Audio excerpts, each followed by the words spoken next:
Hi. Let's do this. Are we doing this? Let's do it. Are we starting? Yeah, right now. We're here. It's been a big week, for me at least. How's it been for you, Sarah? Well, as I was kind of mentioning earlier, this week has both felt like it went by so fast and also like an eternity was in this week. I agree. On Tuesday, I kept thinking, I was like, it feels like it's Thursday. Mm-hmm. But it for sure was not. It was not Thursday. And I was upset. I'm not going to lie. I was ready for the weekend at the beginning of the week. I was just tired. I don't know. I guess it's where I'm still new into my new job, but it was like I was finally getting in where I could like hardcore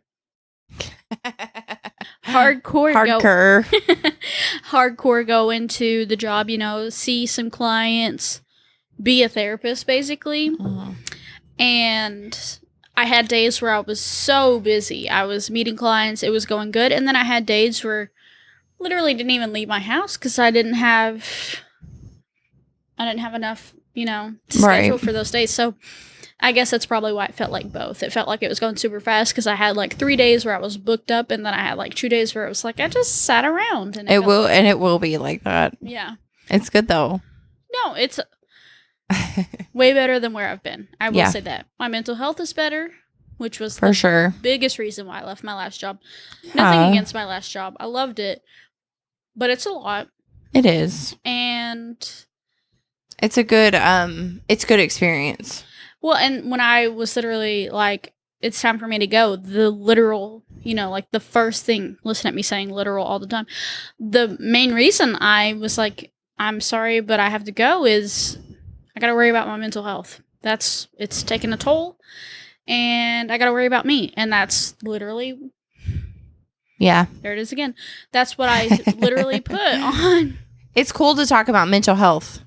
I mean, from two therapists, we love to talk about mental health. And that's why I put myself first. And I had to leave the previous job, which I worked in foster care. The average person lasts in foster care for 2.5 years. So I didn't even make it that long, guys. I hit the mark right at 2.5 years. And obviously there were some other circumstances that played a part. Won't go into that. But mental health was the biggest reason why I needed to make a change. We love mental health. We love talking mental health. We love the mental health field. That's just who we are. That's why we're so educated. Mm-hmm.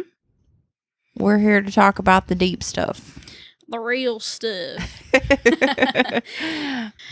So this week we're doing wine, which if you've read the third book, that's a pretty big part in the cabin scene of the book with Robert and Tessa.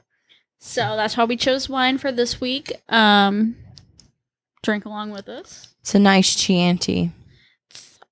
It's a nice change of pace for us, too. I mean, vodka back to back, and now we get a nice little, sipper. It's actually not a Chianti, which I know is a Chianti. I don't even know what she's talking about. It's Moscato. It's cheap. It's like $7. The good stuff. I usually buy the $5 stuff, so. The best. I just, Stranger Things. It does a little tingle on your tongue. Anyways. A little tango on the tongue. Spicy. Anyway, Stranger Things. He orders a Chianti. That's what makes me. I wouldn't know. I heart Stranger Things. And we are going to watch the first 3 movies on Netflix in case Netflix wants to sponsor us. Just throwing that out there. Netflix, please sponsor us, but you probably won't because you spent a lot of money on The Gray Man and the sequel coming out next year.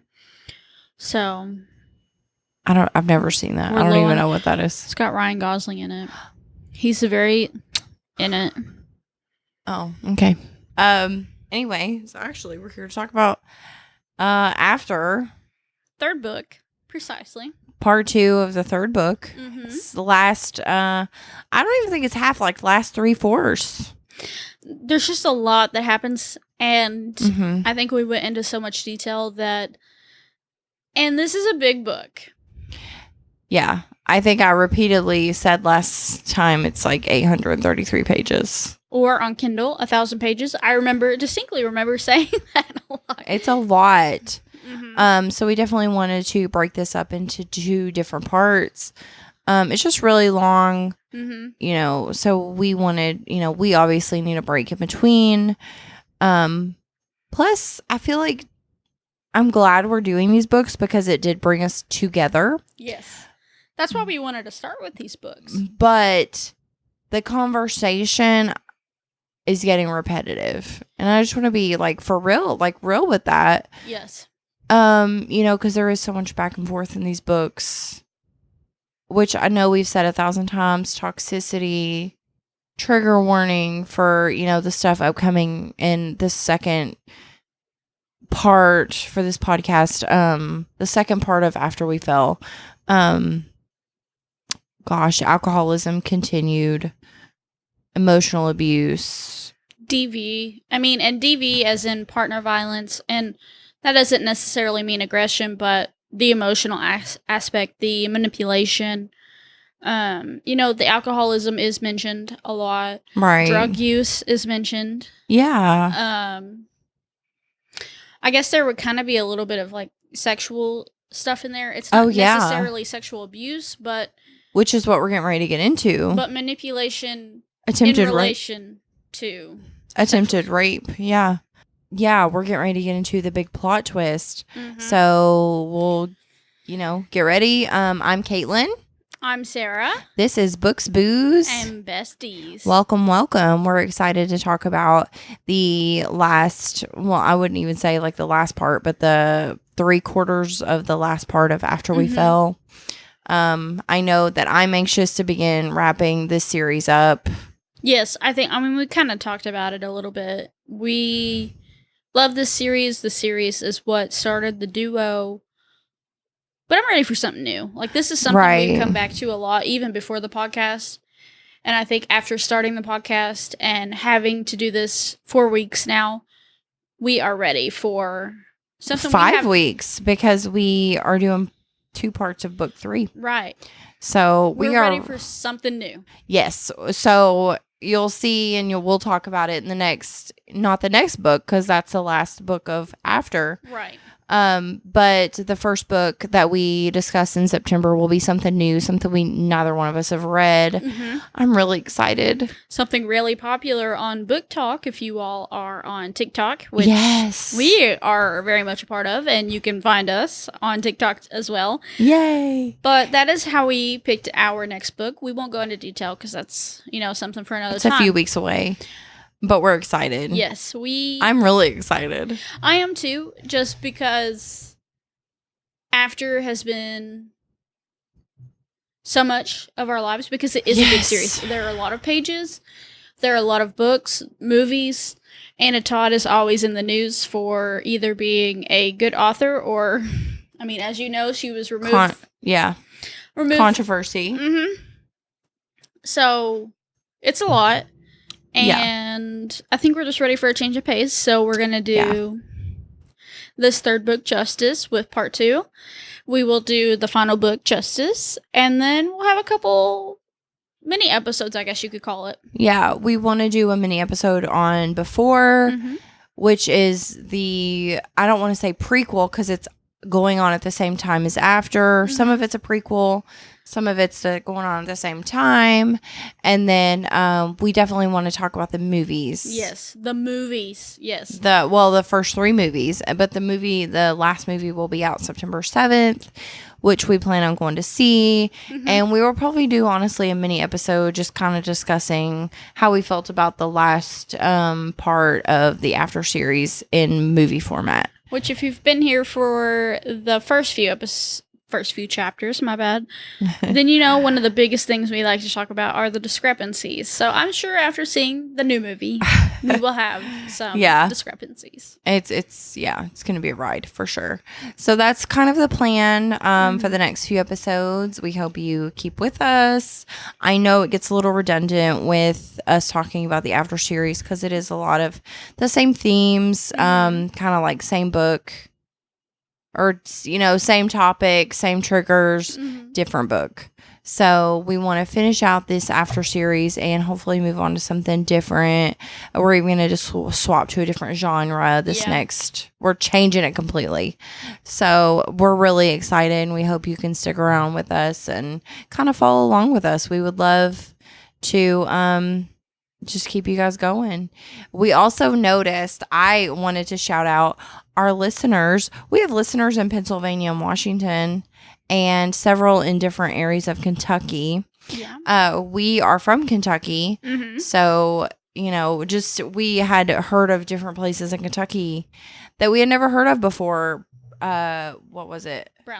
Brownsville. I didn't even know there was a Brownsville, Kentucky. So, we're excited that you guys are tagging along on this journey with us. But, to hear that we have someone in Washington and a couple people in Pennsylvania was pretty cool. Let your friends know. Let your any book lovers who are not offended by, foul language and also enjoy books. Foul language and booze. And smut. So, absolutely. So, we're excited to have you guys, and we hope you continue on this journey with us. So, let's get started. Yeah. After we fell. Which I think in part 1, we kind of got to the cabin. I don't know if we really did the cabin chapters justice. Should we kind of go over that again? Like recap? Yeah, let's recap. So basically, Hardin and Tessa go on a trip with his dad and Karen and Landon.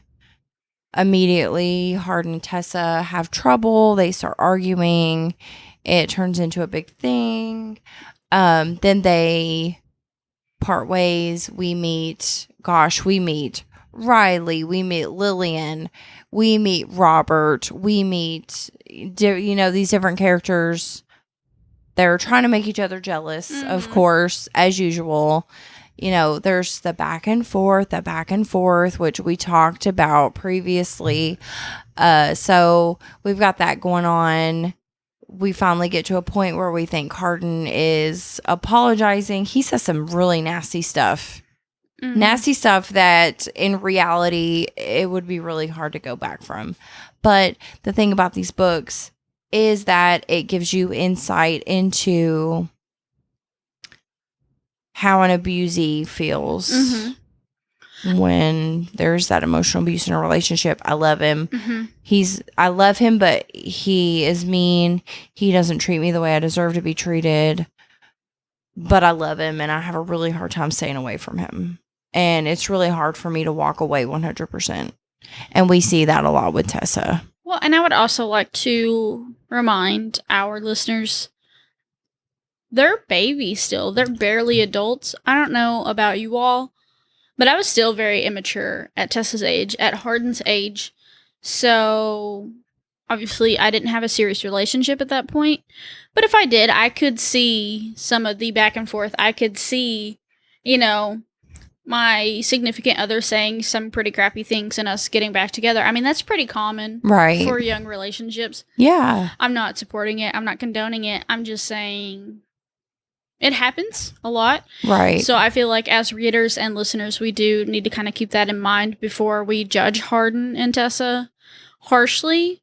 Obviously, it's not, real. It's fictional, but that's also why we like it. I mean, yeah, it definitely could be reality for some people.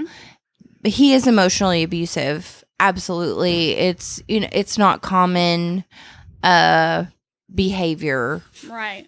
Like, I definitely, like, if I had a client that come in and they, stated either male or female, and they stated, like, this is what they say to me, this is how they treat me, I would be run for the hills. This is not a healthy environment. Red flag. This is not good. Red flags, unhealthy relationship 100%. Let's talk about how to move forward, what to do to keep yourself safe. Right, absolutely. But in the world of Tessa and Hardin, you're rooting, I know I'm rooting for them To get it together. To find a way through this, even though I'm like, oh, this is really bad. This is so bad. Like, just walk away. Mm-hmm. Especially after the cabin trip. Walk away. He says some horrible things to her. He calls her a bitch. Mm-hmm. He just is really nasty to her. And I'm just so disgusted. Well, I mean, and we're 3 books in, you know, like deep into the 3rd book. And Tessa's immediate reaction to Hardin being mean to her, being rude to her, is let me find a random guy, even though we're in a random place on a random vacation. Let me find someone I know is going to make Hardin jealous. It is ingrained in her at this point. I know what I need to do to get a reaction out of Hardin. I know what I need to do to hurt him the way he's hurting me. So they're not getting better. Right. Just like he was like using Lillian to make her jealous. He was not telling her that Lillian was a lesbian and was in a romantic relationship with somebody else. Mm-hmm. He didn't want to let Tessa know because he wanted her to be jealous. They were playing both sides. Mm-hmm. And the whole time you just want to smack them in the face and say, get your life together. Which, as readers and listeners, we know they care about each other. We know they have a traumatic past. We know where they're coming from. But as a real world adult, why? You know? Like, yeah. You're at this point, why? Yeah. And I think it's really easy to look and say, like, this is how it is. But when you're in that state and you're in love with someone, you don't want to see, like, the flaws. You don't want to see the bad things. You hope that they're changing and that they're making that difference. But by the time they leave the cabin, it's real ugly. Like, yes. Hardin, like, by the time they were leaving, Hardin he's, you know, letting her use his phone, which he never wanted her to do, to listen to music. But by the time they get back to their apartment, he's throwing the fact that he offered marriage up. He's like, are you stupid? I would never marry you. I can't believe you believed me when I said I would. How dumb. He is so nasty to her. The manipulation. I mean, at the cabin with her apartment in Seattle. Yeah. And now with marriage. And, you know, I mean, like, we know Hardin. We know that he's just saying these things to hurt her. But you would also think at this point, Tessa would be like, okay, I get it. Yeah. It gets real ugly. You know, they fight. They really, Hardin says some really nasty things. So she leaves. They both make the statement, it's done, it's over. We're not coming back from this. For the 76th time. Here we are. We're not even halfway through book 3. Mm-hmm. There's a book 4. We know it's not over. So she leaves. He basically kicks her out of the apartment. Then we can see he's like, why did I do that? He's instantly remorseful. That's not an excuse, but he's instantly remorseful. He's like, I know she'll be back by the end of the day. Or, you know, in the next 24 hours, I know she's going to come walk through that door. Which is both progress for him and an insight into what he's been thinking this whole time. Like, we've played this game enough times that I assume that I can be an asshole to you and expect you to come back. But I will say he is making progress. If he literally immediately, it was like, why did I want to hurt Tessa? Why did I say the things I did? Like, I can't believe I did the things that I did. Mm-hmm. And, you know, I hate it. I hate that part of me. I feel bad for him because I'm like, I just want you to get it together. I don't want you to be alone. I want you to recover from your issues. And then I feel bad for Tessa because she's struggling so much. So once Tessa finally leaves the apartment from Hardin, she goes and stays with Steph. Which is random, considering they were decent friends when they were roommates, but the second Tessa leaves, they see each other like one time. Yeah, I mean, it really just talks about them like seeing each other at New Year's, and that's really it, I think. Like, I don't think it really talks about them seeing each other much. Which, I don't know about you, but I mean, Tessa stayed in the dorms for maybe 4 or 5 weeks. And Or, 3 months and a time. real time. Let's talk about real time. If I had a random roommate and the only time we really saw each other was in the evenings or on the weekends, 5 weeks would not be enough time for me to randomly be like, okay, I broke up with my boyfriend. Let me stay with you, lol. Yeah, and I mean, I guess in Tessa's mind, it was there or go home to her mom's. I don't know which would be worse or which would be better. But anyway, so she goes and stays with Steph. This is where we get into the major plot twist. Also, the most traumatic event, I would say, of this whole... So, trigger warning. Yeah. Attempted rape here. Attempted rape, manipulation, coercion. Yeah. Just a big trigger warning here.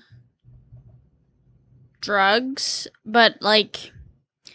No, I guess... Being drugged. Yeah, date rape. Yeah. Mm-hmm.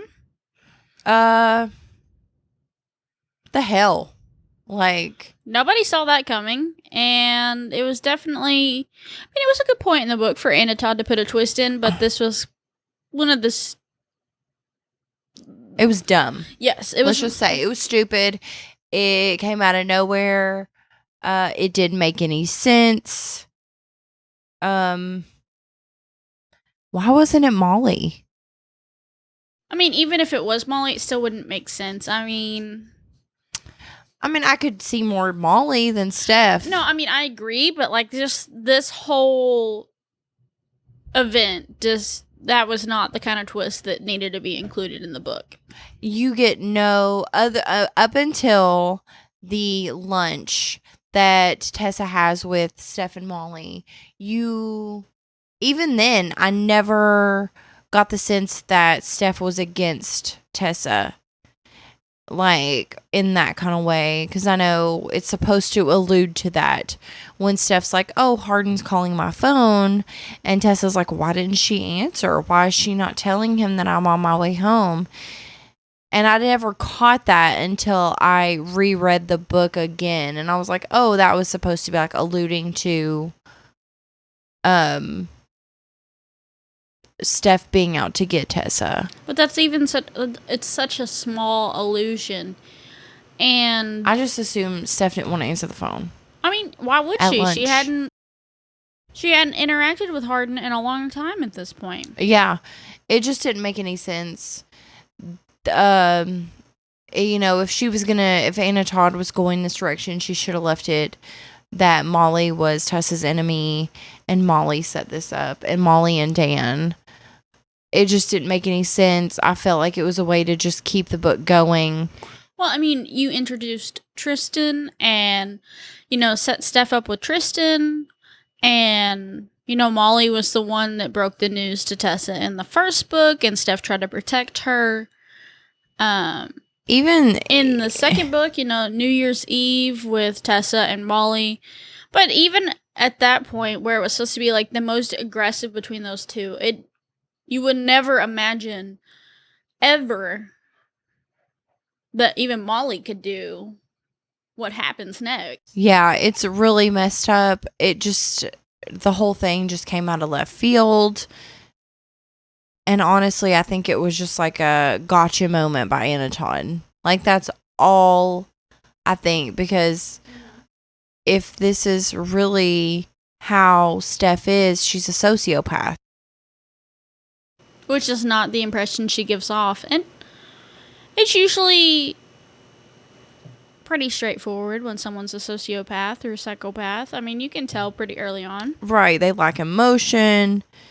you know, they're really, I don't want to get into all that, but it just didn't make any sense. I hated it. Absolutely hated it. Mm-hmm. It was crazy. It didn't make sense. And honestly, I think when we get to the mini episode with Before, I think Anna Todd tries to set it up in Before. Which only came This. out after the series was It popular. did. Like, so. I don't truly believe this is the path that we were on. I don't think it was outlined like this. I think that this was kind of thrown in there for just a gotcha moment. Mm-hmm. And I still hate it. I still get to this part and I'm like, this just doesn't make any sense to me. I don't buy it, basically. Well, and also, I mean, in the last book, we find out about Hardin and the videotape with that girl, and she's forgiving. It never mentions Dan. It never, like, if it was such a big deal to Other Dan, than them arguing, like, and fighting, there would have been a vendetta way before now. So it just, I don't buy it. Never have, never will. I think it's silly. This never should have happened. I would have believed it with Molly more ever than I believed it with Steph. Mm-hmm. So it just didn't make any sense to me. I hate it. And I honestly, when I am reading the book, I skim over it because it's so dumb. I just don't, it just doesn't. Yeah. I don't think it was ever meant to happen this way. And I hate that it did. I hate that this is how it played out in the book because it just seems like it was supposed to be a big, like, oh, Steph's actually a nut job. Yeah. So I don't want to give it more credit than is due with this. I agree. So moving forward, then we have, Zed shows up. He breaks up what's happening. He takes Tessa home. Hardin finds out through Molly, which was still just unlike their character. Which I guess Molly being the one to call Hardin is more believable than Steph being the one that set this whole thing up. It's true. Yeah, I mean, it's crazy. Like, it's just so dumb. I hated it. It bothered me so bad. I did not see that coming whatsoever.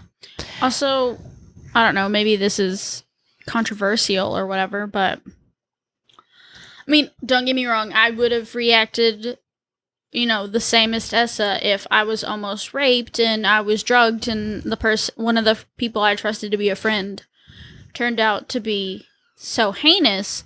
But I feel like this next part where Tessa goes home and she's at her lowest point, and why wasn't this something that happened after she found out about the bet? I mean, I could have seen this more going home to mom and laying in bed and crying and struggling more after the bet than this. I couldn't see that. I mean, I'm not saying it shouldn't have happened here either. I just feel like Tessa took the bet and weeks of her life, and Hardin supposedly being, the one, a lot easier than this, which this is, I'm not victim blaming. I'm not doing anything like that. I'm just saying doesn't add up to me. Yeah. None of this adds up to me. And I don't like it. It doesn't make sense. Mm-hmm. It's just dumb. I hate this part. And like I said before, I hate this part. It's just stupid. I don't think it was actually supposed to be like this. I think maybe it was going in a different direction. I don't know what Anna Todd's direction was, but I don't think this was the original direction. I think she just threw this in for good measure to give the book some kind of like intense plot twist and be like, here we are. I got you. I don't know what the thought process here was, but it didn't make any sense to me ever. Which I think I kind of mentioned this, not last chapter, but the chapter before, where I was reading reviews online and people that were reading this as it was being uploaded to Wattpad, kind of going back a little bit, the cabin scene was also one of those parts in the book where people were like, why is it so long? I read one review where it was like, I wanted to stop reading because every week it was just another part of the cabin scene. Why was it going on so long? So I feel like this book has so much drama. It has so much trauma. Drama and trauma. Put that on a shirt. But it keeps going, like she gets back from the cabin and immediately, boom, like we don't have a second for her to recoup. Yeah. This book is constant, even though it is constant, lots of fillers. This book probably could have been cut down by a third. I mean, if you took out the cabin scene, you took out the Steph scene, and it was just Seattle and London, this book could have been a third or even half of what it was, and still would have had all the drama, all the craziness that the first two books had. Right. And it wouldn't have turned away as many readers as it did. Yeah, because, that's the thing I saw was like back and forth. I'm not doing this anymore. It's just a lot of silly stuff, silly, petty, just constant. Like, I'm over it. And like I said before, I wanted to know how it ended. I needed to read it for myself. I needed to see what happened. And, that's why I ended up finishing it. But there were times where I was like, I have whiplash. My head hurts. I'm emotionally spent from reading this book. All these books. I was really happy to finally, when I got to the end, I was really happy to be there because I was like, yeah, I need a minute, but, moving forward, Tessa ends up going home. She goes back to Zed takes her back to her mother's. Molly tells Hardin drives to Mom's. There's constant beef between the two of them, which is understandable. Which I just want to add in. Fucking Zed again. Always Zed. I mean, we even added in Robert, but here we go again with Zed. Yep, here we are. Also, discrepancy. How the hell does Hardin know where Tessa's mom lives? How? Yeah, He's never been there. She never told him. She never took him. He just magically knows where to go. Yeah. Which, continued. Discrepancies continued. Small discrepancy, but still. Still, it's those little things, though, that add up so much. Hard brings her car back the next day. They have that conversation of, she says in the book that it's their second real breakup. It's actually their third. After the bet, they split. And then the 9 days in book 2, that was an actual legit split to me. Oh, for sure. She was sleeping in Zed's bed. Well, I mean, she literally was so depressed for those 9, actually 11 days. Or 12, honestly. I mean, which one of those is she considering not a real breakup? Because one, her entire relationship was a lie, and then the other, she was depressed and, basically slept with another guy. Not literally, but figuratively. Right. She was in his clothes in his bed. They kissed. So, to me, this is their, legitimate third breakup. Another discrepancy. There was a thing in the books that always confused me, and it was the situation with Noah and having a girlfriend. Do you know what I'm talking about? Mm-hmm. And apparently it comes out that they were messing with Noah. Hardin's friends are messing with Noah. Why? How? I didn't even understand it. And I still don't. It was another one of those things that made absolutely no sense, but even less sense than Steph, manipulating Tessa the way she did at the frat house. I mean, the only one that really knows Noah is Steph and Hardin. And Hardin's so wrapped up in Tessa, and Steph doesn't give a shit. Why is that even a thing? Why? It doesn't add anything. It doesn't really. See, that's something else that could have just been left out. Literally, Noah could have said, I started dating a girl down the road, and you don't know her, and it never mentions either one of them again. Well, Noah's in the fourth book, but it never mentions the girlfriend again. And I would have had the same connection to the situation as I do now. I mean, at this point, everybody's kind of annoyed with Noah anyways. He pops up at the most inconvenient times, and he's more like Tessa's little brother than he was ever a boyfriend. Yeah. So who gives a shit? Right. It just, I'm like, more stuff that could have been left out. Mm-hmm. Once again, for the 1 millionth time in this whole series, where's the editor? This could have been left out. It didn't even need to be mentioned. More skipping classes. I mean, how is Tessa not flunked out at this point? How is Hardin? Right. Like, neither one of them go to class. Which I could see Hardin getting away with it with his dad being the chancellor, but how is Tessa getting away with it? I mean, this went from a goody two-shoes, A+ student to I'm going to miss a bunch of classes, never really talk about college again, and then get an internship that takes up most of my time, and somehow school's fine. Yeah, it's an ongoing thing for both of them throughout this series. They just stop, they go to class when they feel like it, and when they don't, they don't. Which I'm going to be realistic here. I'm going to tie this to the real world. When I was in college and we got our syllabi, it was literally like, if you miss more than like 4 classes unexcused, you are dropped. So. Yeah. I mean, I know at one point at my college, it was like, you missed the first day, you're done. Yeah.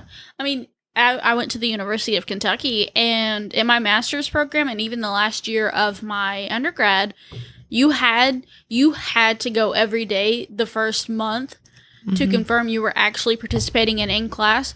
For one, for you to even qualify for financial aid, and 2, for you to be able to count that you were in class.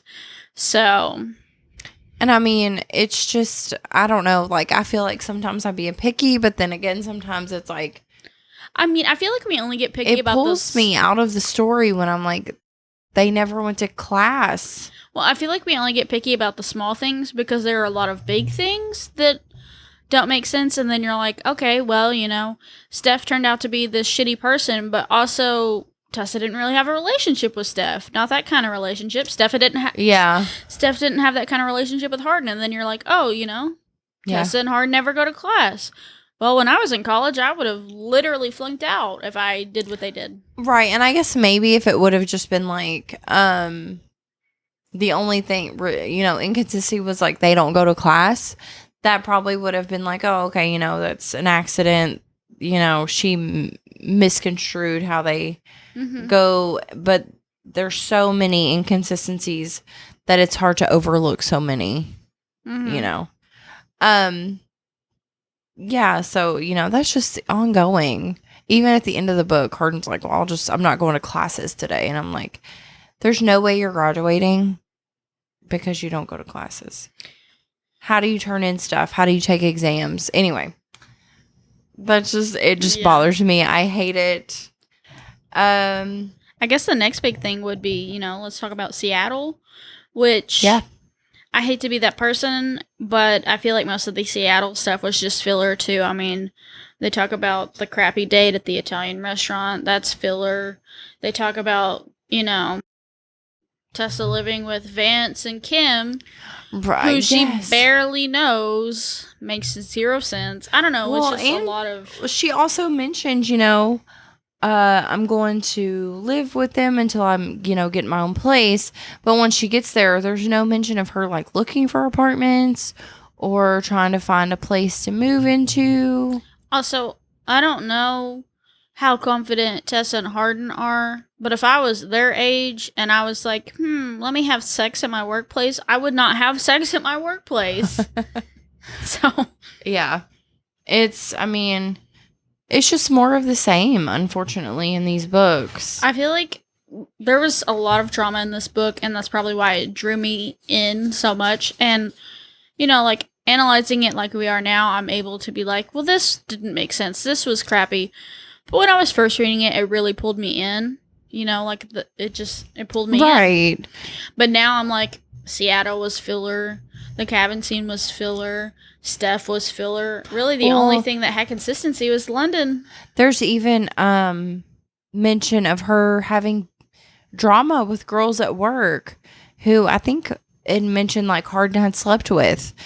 Which goes back to what I said, either last chapter or the chapter before, where, Harden made the comment, like, I've made a lot of girls happy. Who? I mean, at this point, the only girl we know that's obsessed with him, like he says, is Steph, and that didn't even make sense. Yeah. So who? Who besides Steph and Molly? Like, it just randomly gets thrown in when it's convenient for Anna, and it makes no sense. I mean, like, why? Right. So now that's just added drama that we could have went this entire series without. Why? Just stop. Like, I would rather read a 350-page solid book that's been edited and is good versus an 833-page book with tons of fillers, tons of bullshit, and just useless drama. Like, that's just how I feel. I think if the stuff at the frat house with Steph was taken out and the cabin scene was revamped and Seattle was revamped, this could have really been a good, like, 600-page book, and I wouldn't have torn it apart like I am now. Right. No, I mean, I'm right there with you. So we're in Seattle, her and Harden start to be, they start to talk again. They start to find kind of like some kind of footing in a long distance relationship, even though they're broken up, but they still want to be together. They start to find some kind of footing. And then he shows up, which I loved the scene where he showed up and she jumped into his arms. It really showed like, I missed you. Mm-hmm. He was happy. But then she like apologizes, which I thought was kind of weird. Like, I'm sorry, I didn't mean to do that. I'm like, you're supposed to, you tell this man you love him and you miss him. I don't know. That to me, that was kind of weird. I was like, why can't you show him physical affection like that? Why does it make you, which I know he's not one for like PDA. Another thing that kind of gets me too is just Harden's relationship with Vance. In the first book, he presents it like, he's Vance's buddy. They're super close. And you learn that Vance has been in Harden's life pretty much his whole life. And then you have like this whole Seattle scene where he's awkward to be around Vance. He doesn't really know Kim. It's just awkward. Yeah, no, I agree. And then the thing... Flying my wine, bros. That was funny. Got choked, sorry. That just made me laugh. Oh gosh. Anyway. That needs to be a TikTok. Thomas, make that a TikTok.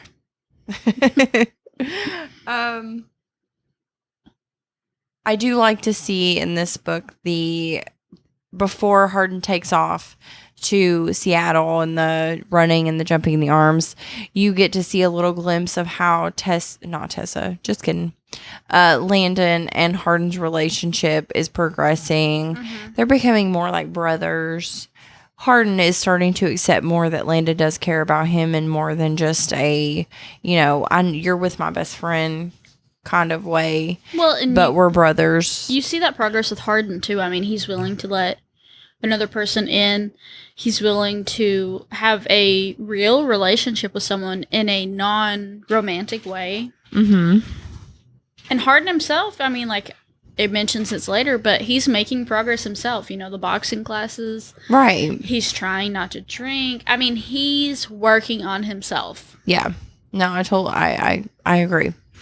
Even in the last half of this book, mm-hmm. they're together. They're together until the end. I mean, even in the end, they're still together. I mean, like, hardcore together in London. I mean, she protects him. She's there for him. She fights for him. Mm-hmm. And, I mean, he wanted her to go with him to London. That says a lot about him. Right. And even in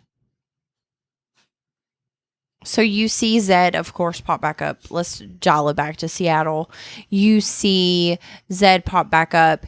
And the thing that really bothered me with the Zed thing again was Hardin had that really bad dream, that nightmare of her and Zed, which led him to go to Seattle. And, you know, he was even struggling to be intimate with Tessa because all he could picture was this nightmare. Mhm. And she's like, look, that is not an issue. I don't want him. I want you. I need you to trust me. But as soon as you freaking leave, I'm going to run out and me and Zed are going to hang out and have dinner.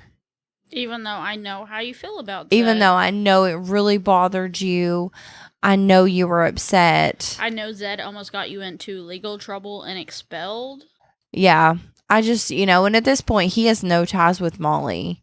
They don't talk. They have nothing to do with each other.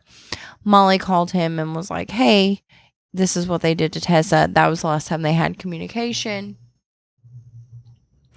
And then she just cannot let Zed go. So basically, you know, Tessa goes out with Zed again.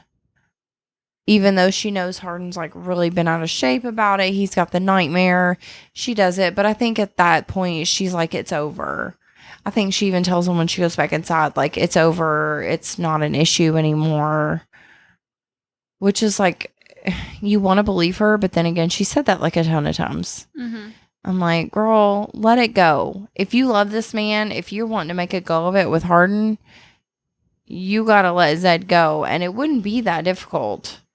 Well, and I don't know why it's Zed. Why Zed? I mean, in the first book, she literally says, you know, he looks like a model, but he's not my type.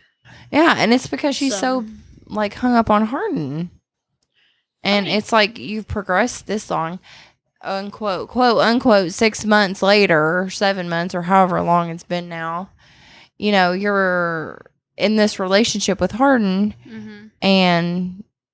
but you can't seem to let Zed go, and I don't really get that. You're not best friends. It's you've kissed together. You've kissed together. You've kissed each other. You've kissed each other. You've slept in the same bed. You've slept in his clothes. It's no longer appropriate when you're trying to make it a go with someone else, especially someone that despises Zed. Yes. Also, someone that was very real impacted by Zed. Almost was criminally charged, was almost expelled. Like, it's no longer just like, I, as, you know, your significant other, do not want you to hang out with Zed. You know, like, I don't like you hanging out with him. It makes me uncomfortable. It's also, he could have really screwed up my future over an altercation that happened because of you. Yeah. I don't know. It's just, no. I think you're right. I think it's silly, but she actually does mean it here. Like, I don't think we see Zed again until her father's funeral. Spoiler alert. In the 4th book. Oh God, the 4th book is gonna tear me up. That's my favorite. So I'm kind of looking forward to reading it again. The 3rd book is my favorite. You know, I'm talking a lot of shit. I'm tearing it apart. It is my favorite, but that's probably because there is so much that happens. It really could have been like 2 books. Sadly, and this one could have been 1. But, you know, spoiler alert, that scene in the 4th book will, you know, just rip you apart. That one gets you. Yeah, I agree. So they're actually going pretty smoothly, other than, you know, Tessa finds out Trish is getting married. Hardin knows. She thinks Hardin is not inviting her, when in reality, Hardin doesn't plan to attend his mother's wedding whatsoever. Which that whole dynamic is so weird, you know, like, in one chapter, he and Trish have this unbreakable bond, you know, like, that's his mom, they suffered together, she did what she could for him, and the next, you know, he's basically like, yeah, my mom's a piece of shit, I don't really have a relationship with her. His relationship with his mom, that dynamic goes back and forth as much as he and Tessa does. Yeah, I mean, you know, before he hadn't told his mom for the last 10 years that he loved her. Mm-hmm. And now he does. He goes to her, even though he's not going to her, he goes to her house for the 9 days or 11 days that him and Tessa are split. He goes to be, there, not necessarily to be with his mom, but to get away from Tessa. But he's there. He's with his mom. He cries on her. She gives him advice. So, I mean, the relationship is there. It's just the whole dynamic is just kind of off. Like, I feel like Trish is an easy target for Hardin to put the blame on. Yeah, for sure. I mean, she was the one present, and so it's easier to put that blame on her because then he actually has a physical something to lash out at. Mm-hmm. Yeah. So, they finally agree to go to England for Trish's wedding. With another big plot twist. Biggest plot twist. Plot twist. I'm going to add in a little musical note. Plot twist. Plot twist. But yes. Look what I can do. That's what she said. I'm Anna Todd and I can add a plot twist wherever I want. This one's actually a decent one, though. Yeah, I didn't mind this one as much. Because you could kind of... I did mind it. I'm going to take that back. Poor Kim.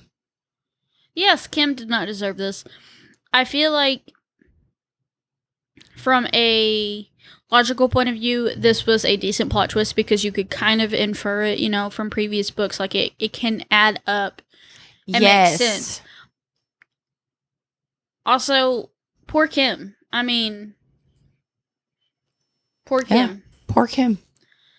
I hated it because there was one part in the book where she's like, I'm just so in love with him. And, I mean, you can almost see the reflection of Tessa and Hardin and Kim and Vance. That's all I'm going to say. Anna Todd does that fantastic job of making you feel the feels. And even though sometimes you're like, well, this is dumb, you still feel the things. And I felt as though like Vance and Kim had a good relationship. So when, plot twist, you find out Vance is banging Trish, Hardin's mom. Which has been going on for, decades at this point. Right. And I don't think, it doesn't allude to anything, but I don't think that's been a situation before now as far as him cheating on Kim. I don't think it was like I feel like it's one of those continuous thing. I feel like, and this is obviously, not a great comparison, but like I feel like it's one of those things where you're like, oh, I'm back in my hometown, might as well get the local milkshake, that kind of thing. Yeah. It's not I'm actively in an affair with Trish. It's that I'm here, this is what we do, I'm gonna do it. Yeah.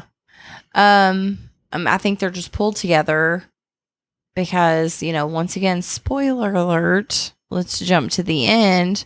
Vance is Hardin's biological father, which we find out at the end of this book.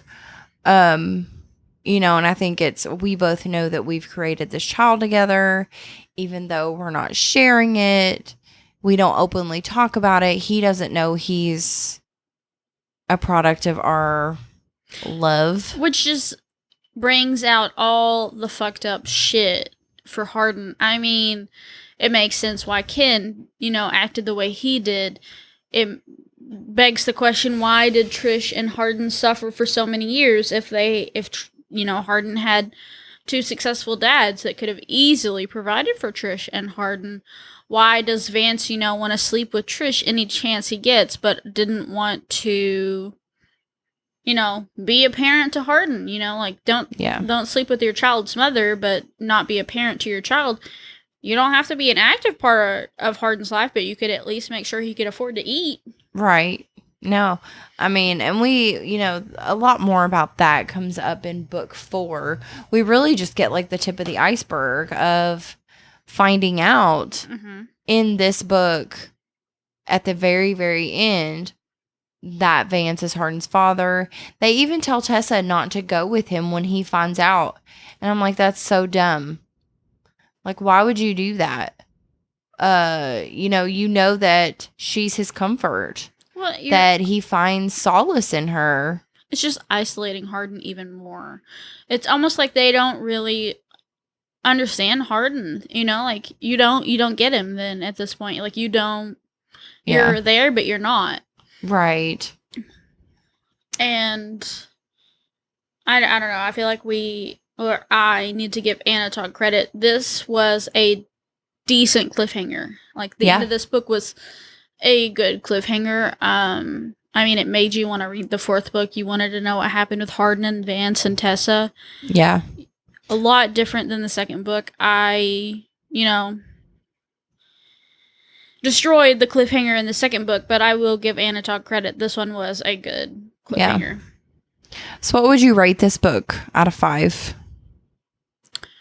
Like a 3.75. I mean, it's good. It draws you in. There's a lot of drama and trauma. Mm-hmm. And Drama. You can get invested so easily, but also, I mean, we've said it a million times, I'll say it again, there are a lot of parts in this book that you could remove and it would not change a single thing.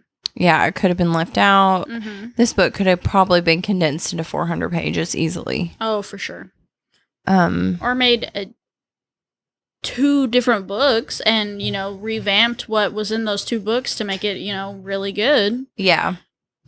There's some spice in this book for sure. I mean, there's a hot tub scene that turns to shit. Yeah. I think my favorite spicy scene in this one was the workout room turned all-night sex marathon. I mean, that would have been great if, Hardin didn't know at the time was his dad, didn't next morning be like, yeah, I saw you guys on the cameras.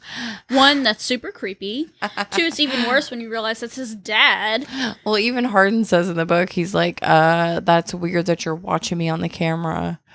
And they said they brought it up. They turned it off before it got spicy, but basically, yeah, that scene was spicy, and then the all-night sex marathon, I'm like, they obviously don't have kids, so.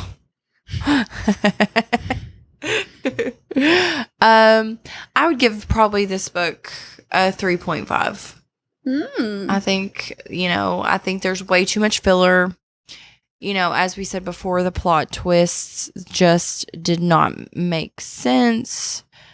Well, the main plot twist with Steph, or I wouldn't say the main, but the middle plot twist with Steph, it just didn't do it for me. I hate it. It's so cringy, and I hate it, and it doesn't make sense, and it's just so misplaced, and could have been done so much differently and better. And honestly, I think it was just added in there as like a gotcha moment. Yeah. That's all it was. It's poorly done. I mean, you could have cut out the whole Steph scene and just had Tessa go to her mom's after the cabin chapters, and it still would have made sense. I mean, yeah, and I mean, Hardin just would have ended up being like, I needed to bring you your car. And here we are. Let's try and patch things up. Yeah. And you never would have missed anything. Steph would never been an issue. It's that drama, though. Yeah. Yeah. Yeah. Same story, different book. Same story, different chapter. Yes. But I feel like that's all I've got for this book. Mm-hmm. I'm always going to enjoy reading this. I don't know. Maybe I'll never read it again after this. Maybe I'll wait a few years and come back to it. Yeah, I feel like we went so hard into breaking these books apart. It's hard to go back and be like, wow, I enjoy reading this. I know. That's kind of how I am. Like, I'm really excited. The last book is my favorite. So I'm ready to read that one and then talk about it, because it goes on a different path. Mm-hmm. It takes a different journey with these characters. We see, some resolution at the very end, which I'm excited about, because these books are so back and forth. I feel like we've said back and forth 1 million times since we started these books, but yeah. I'm ready to see some resolution with these characters. Mm-hmm. and talk about how it ends. Yeah. And then we, like we said before, after we finish the books, we'll do a mini episode with Before, which I am not a huge fan of, but I still want to touch base on them, which is why it's a mini episode, not a full-blown episode. I don't want to spend any more time after the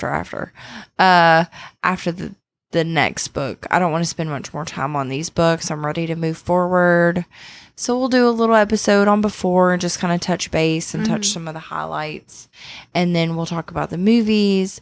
Oh, the last movie comes out September 7th. So I guess we'll probably do like a super short episode just talking about our reactions to the last movie, which I'm sure won't be too far off from our reactions to the first three. Yeah, it's going to coincide pretty well. Yeah. So we definitely will be seeing that last movie and just talking about how we feel about it. And that'll be the end of After. Which is crazy. When we first became friends and we first started talking after, it was the first movie had come out. We both had seen it. We were waiting for the second movie to come out. Valentine's Day, we were so excited to see the trailer for the second movie. Yeah, we legit went back into my office and we were squealing. We were so excited. And then we'll talk about later. The movie was not what we had hoped. And it took a really long time for it to come out. We waited a long time. What it felt like. And it was just a slow downhill from then on. Unfortunately. Oh, big yawn. Sorry, guys. Yeah, I guess that's all I've got for tonight.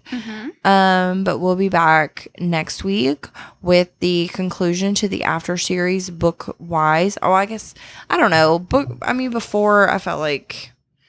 I don't feel like it's a part of the series. I feel like it's something that got added in for convenience and money. Money grab. Yes. That's all it was. For convenience and money, and I've never read it. I'm going to be honest with you guys. I haven't read it. I will read it for the mini episode. I have read it. But I wasn't thrilled. I honestly, if I hadn't, I think I only wanted to read it because I still wanted that connection with the characters. But even while I was reading it, I was like, this is trash. Yeah. Which we'll talk more about. Yeah. So that those episodes will keep you posted on when those will be out. Yeah. We are moving forward. We're thinking about going ahead and getting a Patreon started. Yeah. Just to get that going to help with costs of different things, cost of equipment, monthly costs of episodes and whatnot. Yeah. So, if you're out there and you're listening and you would like to donate to our podcast, we would be so appreciative and that would be amazing.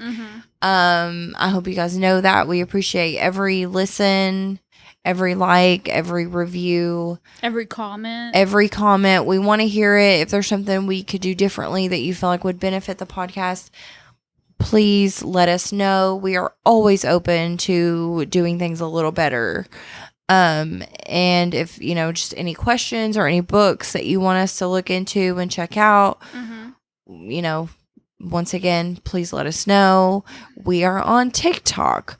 We are on Instagram. We are on Facebook. We are on Twitter. We have our Gmail, which is Books and Besties Podcast. Yeah. Books and Besties Podcast. Oh, sometimes I get confused. At gmail.com. Please send us in any, books you'd like to hear us talk about, anything you'd like for us to read. We're open to anything. Yeah. Any insight you have into books we've read and are actively discussing. Absolutely. We love to have these conversations. So please reach out. Yes. All right, guys. I guess that's all I got. How about you, Sarah? Yeah. I think that pretty much sums up the third book. And After we fell. Where we're going. After we fell asleep. Maybe. All right, guys. We will see you next time. We'll catch you next chapter, Smuts. Later.